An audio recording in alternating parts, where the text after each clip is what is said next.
Welcome to Week 3 Planning Projects. Please read Chapters 8, 14 in the Verzoo book and selected readings in the PMBOK. In the Canvas Learning Management System, we are in Module 3, where you'll find the overview, agenda, assignments, and lectures for this week. The assignments include readings, discussions, a quiz, and your second course project deliverables.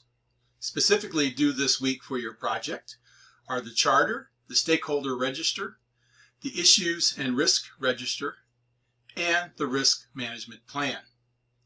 Templates for these are available in the Files/Templates and Forms section or from download from the Verzoo textbook.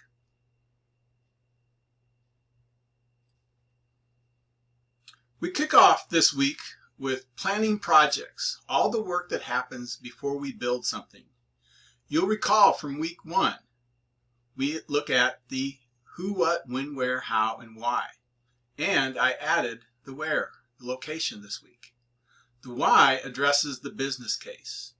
What is the justification for doing this project? The what is the scope, specifically what's in scope and what's out of scope. Scope is further broken down into deliverables and then into activities. The when is the timeline. Early in a project, we may have certain milestones, key events that we want to occur by a certain date.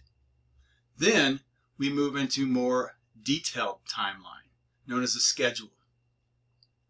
The who are the stakeholders and the resources. The stakeholders are a vital part of any project because they can have impact, influence on your project. And then the resources themselves. These are your project teams. These are the people that your project team will rely on to get the work done. The how is the methodology.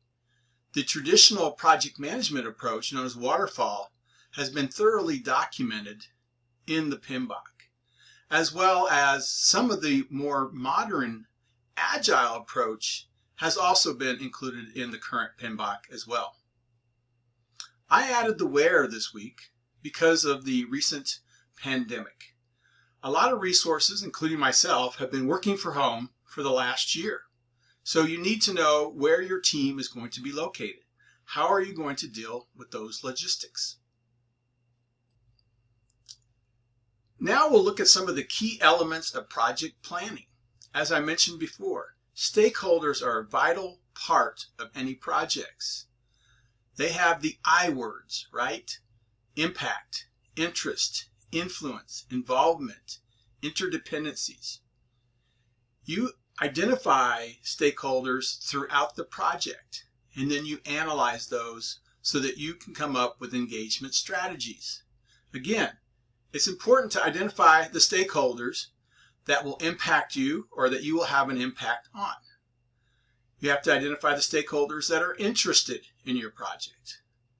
You especially have to identify the stakeholders that have an influence on your project. Obviously, you're going to involve the stakeholders that are involved. And then lastly, you'll want to involve the stakeholders that have interdependencies with your project. Next, we define the roles and responsibility.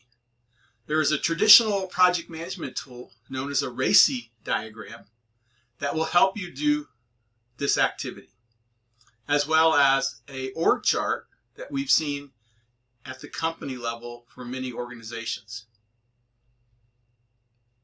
Next, we'll create a project charter. The project charter is an important document for a traditional or an agile project. The agile projects use what is known as the one-page charter. The charters help define the project scope. Again, we're starting at a very high level, what's in scope or out of scope, and then we're breaking it down further into deliverables. The charter defines the budget. What is the approximate amount of funding that is required to complete the objectives? And then lastly, the timeline. What are the major time zones that we would like to hit with this project? So we set prioritized goal. These are our milestones. Again, important events that we want to achieve by a certain date and time. We then define the deliverables and the scope. Next, we hold the kickoff meeting. A kickoff meeting is very important. The PMBOK says that every project has a charter and every project should conduct a kickoff meeting. This is putting a stake in the ground that the project has started and that you have been authorized to use company resources. Then you're going to do a risk assessment after you have identified the risk. And we'll talk about that next. And then PMI says that communications is 90% of what a project manager does. So you need to communicate your project plans. In the Agile world, we call this communication process Agile Information Radiators. The primary focus for week 2 is on risk management. Risk management is commonly known as known unknowns. These are the things that we can anticipate might happen on our project based off of a historical risk profile. Sometimes we encounter unknown unknowns. For example, it's expected that hurricanes will hit the coast of Florida. That's a known unknown. But several years ago, several hurricanes came inland Florida and wiped out the entire grid for several weeks. That would be an example of an unknown unknown. We know that all projects experience some level of uncertainty, and that's exactly what a risk is. It's an uncertainty that matters. Project management is essentially a risk management approach and should be used that way. Don't forget that risk also come in positive risk, and we call those opportunities. The negative ones we call a risk. We start risk management all the way back in definition, where we look at certain assumptions that may become risk or issues later. During the planning phase, we start iterating our risk management approach to better define new and existing risk. In the Verzu textbook, you'll find a risk management framework. Here, I added the plan risk management because you will be required to complete a risk management plan as part of risk management. The readings in the PMBOK cover this, as well as a template that I put in the Files, Templates, and Forms section. The guest lecturers will also go over creating risk management plans.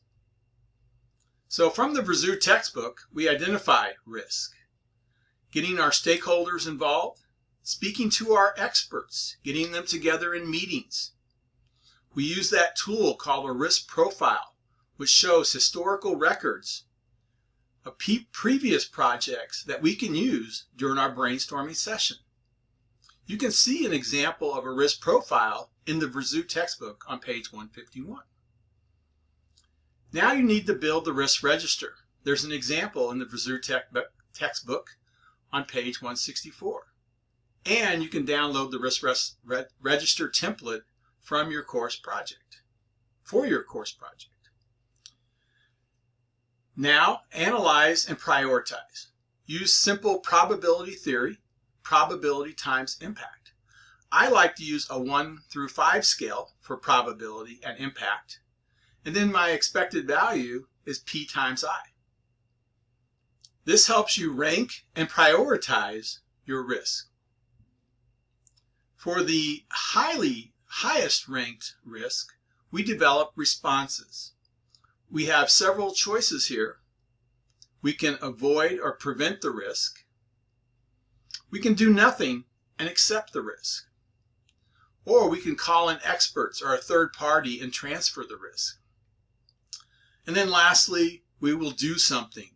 We will spend money. We will get the right people, and we will try to mitigate the risk. All this requires contingency and reserve because time is money.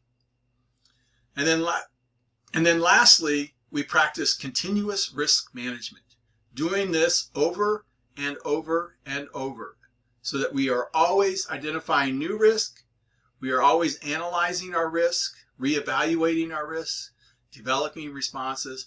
This is an iterative process.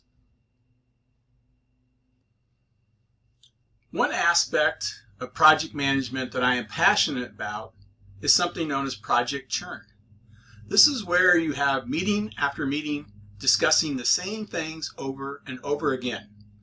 Project churn can be handled by using a RAID log. RAID stands for Risk, Assumptions, Issues, and Dependencies. Your RAID log is one of the crucial project planning documents that helps you plan and control the project. It gives you a broad understanding of the context of the project and the environment in which you will be operating. You can have 4 key log files here. The risk register. These are the things that might affect your project for good or bad. Assumptions. These are the things you have to assume because you don't yet know if they are true. Issues come up all the time, and these are the things that happened and are causing a problem on your project. Dependencies. These are the things that your project needs in order to be able to complete according to plan. This could be deliverables from another project that forms the basis of your project, input from experts, or something else.